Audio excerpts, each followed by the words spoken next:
You asked a very good question, which is a very relevant question in these past few years, especially in these past few days, especially in Bombay. That while you were doing dawah to a non-Muslim, and you were trying to explain Islam's religion of peace, when the bomb blast took place, he's saying, why are the Muslims blamed? Though they are not yet, I mean, that's a very good point, he said, that though it's not yet proved, why are the Muslims blamed? And there was an article which came in Times of India today morning, and the title was 72 Virgins, was the title. Another article, when the Muslim clerics went to the chief minister, and there was a conference and a meeting trying to say that, there should be communal harmony, etc. One of the reporters, a lady reporter, asked the Muslim clerics that why are the Muslims only blamed? And this question is always a question mark. And the reply is given very well in this article in 72 Virgins, is heading, under the column of personal experience, personal views. And he starts the article by mentioning that he, being a reporter of the Times of India, a very senior reporter, he goes to one of these art galleries. And there the person who's there in charge, he says that terrorists are not allowed. And then he said, I was only joking, come inside. But then he writes that this statement, though the joke did hurt me. And then he gives his experience that he had been to America a few months before, and they were interacting with the various people involved, the police, etc., in the investigation of terrorist activity. And after he explained all the things, one of the police officers told him that he said that is it mentioned in the Quran that you will get 72 virgins in Jannah for a person who does suicide bombing or a person who gets killed? So he clarified there is no such statement in the Quran at all, and nowhere in the text. So he gave a counter reply that why does the media only portray these things about jihad and about killing? Why don't they mention and why don't they publicize the saying of Prophet Muhammad? And Muhammad said that the best jihad is jihad of nafs, is to strive against one's evil inclination. That's the best jihad. So why doesn't the media portray this? Indirectly saying that the media is very much responsible for this. Further in his experiences, he says that whenever there's any bombing, and he gave various names of cities, whether it be here, whether it be there, whether it be Mali, whether it be Mumbai, the Muslims are always the prime suspect. Most of the time they are the prime suspect. And why is it that only Muslims are prime suspect? And why do we link it with Al-Qaeda is only Islam that is there? And then he continues and he says that if such atrocities take place in Gujarat, a massacre of the Muslims, innocent Muslims, which is undebatable, thousands of Muslims were killed. And after that, the person who is responsible, he is glorified. And if he is going to come to Bombay to give a lecture against terrorism, what will happen? So surely, because of this negative reaction, innocent Muslims will join, according to him, Al-Qaeda. That's his view he gave. That if the government doesn't take action against innocent Muslims being killed, so who did it is a different thing. When they realize who is the culprit, if the government is not taking action, it happens that these people will join such forces innocently, whether right or wrong. And he goes and he explains various examples he gives. And then he says, he talks about one of his friends. I mean, the article is very good. It's one of the best articles I've read. In fact, so many years, especially in Times of India. And he continues and he says that one of his friend's daughter in Delhi, she took a job in one of the schools. And one 10-year-old student tells her, that name was Mariam, that teacher, how can you speak English? Do Muslims speak English? She was an English teacher. So she was so disturbed, that 10-year-old student telling her that can Muslims speak English? So in short, this is how the media portrays. And then he gives another example. That one person went to a building to buy a flat. And the agent told him, it's a very good building. He said, very good building, there are no Muslims here. So he gave many such examples. The article was beautiful. In the last paragraph he mentions, but when I was seeing the news channel, I saw a Hindu couple searching for a Muslim boy. And when it was inquired that, was the boy a relative? They said, no, he was not my relative. He was like my son. And then he ends the article by saying, it is such incidents that rekindles my faith in India and gives me hope that India again will be a good country. He ends the article. And I would like to say that such articles in Times of India rekindle my faith in Times of India. The Times of India also will be unbiased. And we have to appreciate such articles. Now this replies to your question also. That why are Muslims the suspect? Because the media portrays them. And the reply you gave, black sheep of the community, is right. But only saying about black sheep, the answer that I gave is right. But as time goes on, the answer keeps on getting modified. The answer is right. The answer remains the same. The answer what I give always, that they pick up the black sheep community and they portray as though the exemplary Muslims. And they give information about Islam which is half-baked. They quote the Quran out of context. So this is the main thing. What we have to tell, that this media, they influence the human beings. The media. And then we have to realize that the police is also human being. They aren't something different. So they are bound to read these articles. So it has an impact on them also. So many of the politicians are involved for the vote bank. What happened in Gujarat was nothing but a vote bank. If you see the riots that take place in the country, riots, any riots, according to me, any riots in any part, in any city of India, especially Bombay, if the government wants to control, they can do it within minutes. Any riots. Whether it was in Gujarat, if they want. But then they take decisions. Like what happened just a few days back. They take decisions. Okay, we won't take any action. You be cool, you don't do this, because for the vote bank. They are worried that if we book the culprit, we may lose our vote. They are not bothered about the truth. If they are really bothered about the truth, the culprit should be caught. The culprit can be caught very easily. But they take decision politically. If we catch the real culprit, will we get votes or no? We won't get votes, so don't catch the culprit. If we catch a wrong person and malign him, we'll get more votes, they'll do it. So number one to blame are the politicians. Politicians. So the politicians, they engineer everything. Otherwise, India is a country where our police is very well equipped, very well armed, but finally they're controlled by the politicians. So number one is the politicians. Number two is the media. The media influences these human beings, whatever articles you read. And in this past few days, I've been reading many newspapers, and several, not all, but many newspapers, and we find in the headlines, Times of India always read, Times of India, immediately next day, the next day article came about the blast on Wednesday, Tuesday blast took place, Wednesday article came, Thursday the article was, in Times of India, that this time the city did not come back in its position like the last blast in 1993. The trains were empty, the buses were empty, and they showed photographs. The offices, less attendance. The chief minister said schools should not close, but most of the schools gave unofficial holiday. And the full article headlines came that the city did not spring back to normalcy like the last serial blast. Another newspaper, 100% opposite. The city came back, the trains were nearly filled, the offices were there, and they are showing photographs of absolutely opposite. In the inside news briefs, you may find, yes, some schools did not open, but the headline was, so when a person reads the second newspaper, DNA, if you read that newspaper, oh, the people are back to normal. Means whatever took place in Bombay did not cause a difference to the Mumbaiites. They are for work and they came back. If you Times of India only, absolutely different picture, two different pictures. 100% both headlines. Next day you read, it comes in one of the newspapers that LET and Simi are the prime suspect.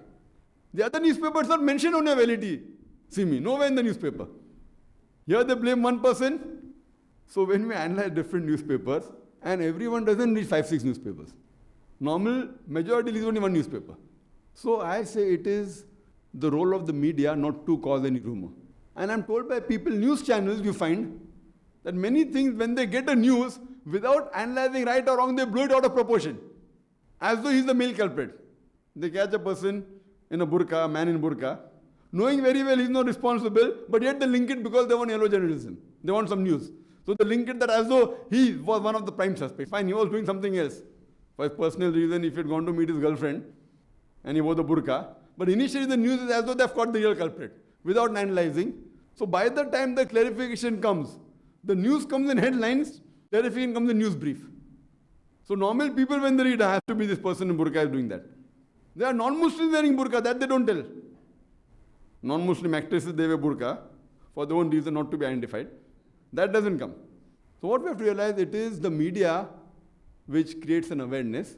So therefore, unless we don't have a media of our own. So the point is that I do agree, most of the people throughout the world, at least in the past few years, and especially in the past few days, The suspect, if you analyze, goes because of the media and where the politicians behave. And many a times, even if they know that the culprit is a Muslim, but if they feel if we catch the Muslim, we lose our votes, they will not catch the Muslim. So the Hindu politician will not catch the Muslim, even knowing he's the culprit, because he knows that if I catch, I will lose my vote, so he will let the Muslim go. On the other hand, the Muslim is not a culprit. If we frame a Muslim and catch him, we will get votes, he does that. So most of the time, if we analyze the scenario, see, this is a different situation now. Last is a very big thing. But when it comes to normal things, the lower level riots and all, surely 99.9%, according to me, the police knows who the culprit is. The decision is taken by the higher up authorities. They can easily, there are photographs shown by the person who has done, launched the bus, yet he is not caught. A photograph is shown, what witness do you require now? So it is the decision taken at a higher level that should we let this political party go or not. So if everyone is truthful that the culprit is whether Muslim or Hindu or non-Muslim, he is caught. Let my seat go. If few politicians down the generation do this, our country will improve. So mainly to the politicians, they are more bothered about their seat rather than the betterment of the country. If they really think about the betterment of the country, sometimes if they take a decision, like a police takes a decision, though they know the culprit, if we catch him, there will be riots and all for the betterment of the masses, this decision I don't mind. A small mistake someone has done. If we catch him, it will go into snowball. But not bother about the votes, bother about the betterment of the citizens of India or of Bombay. Then they take the decision, now we should not take action, it's fine. But later on when it subsides, they should take action. So such decisions taken for the betterment of the citizens of India, I am for it. But most of the decisions are for the political vote bank. That should they catch the culprit or not. So as far as the bomb blast is concerned, we find several news coming up, as you said, that not yet proven.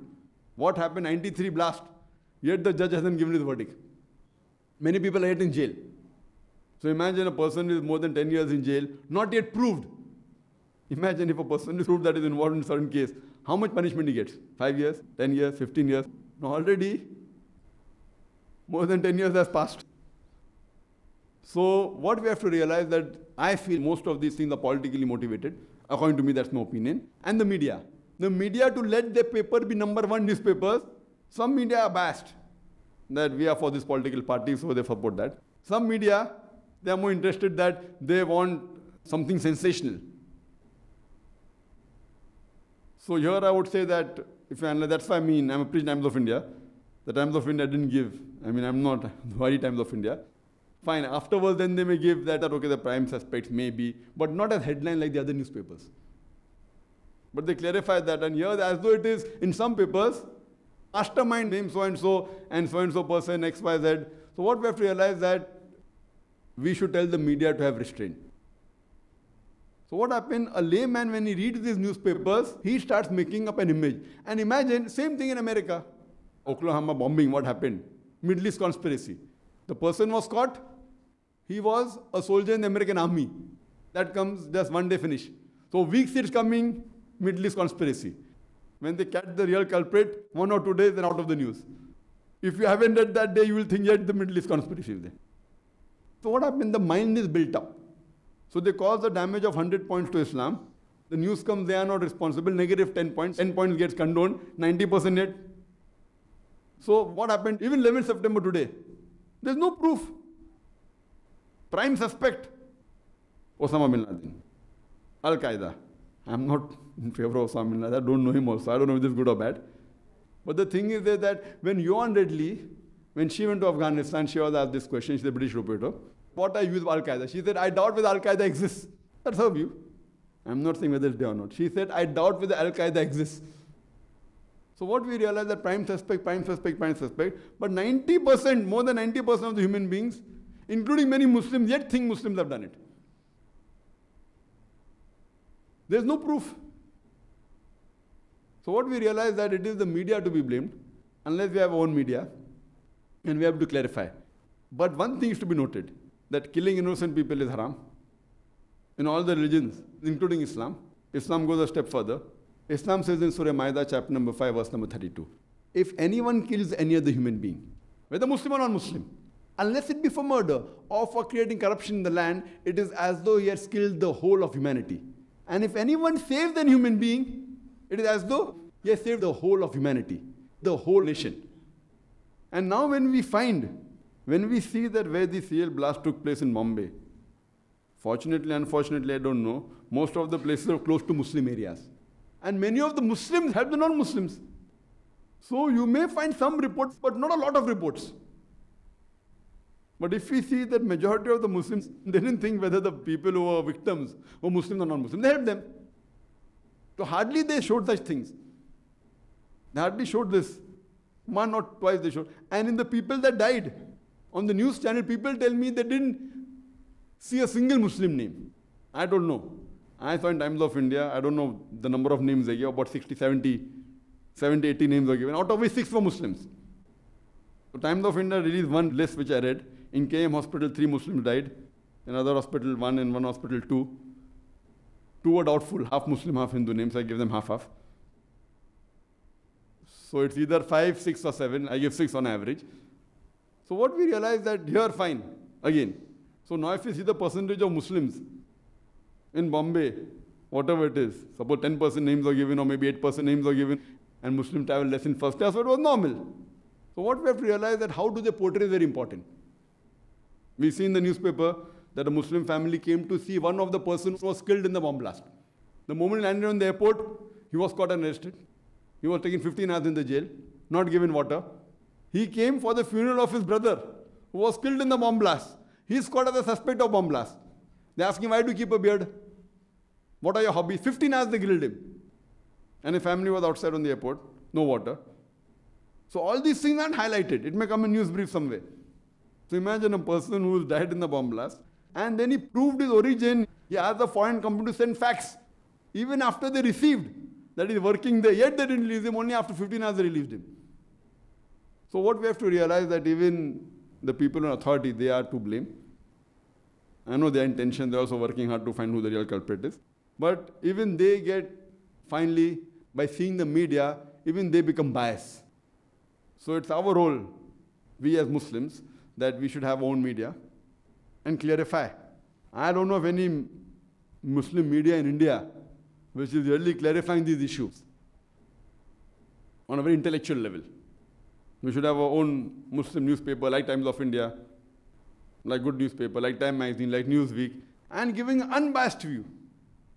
Speaking about the truth, analyzing the fact, that will help convey the true picture of Islam to the world. Hope that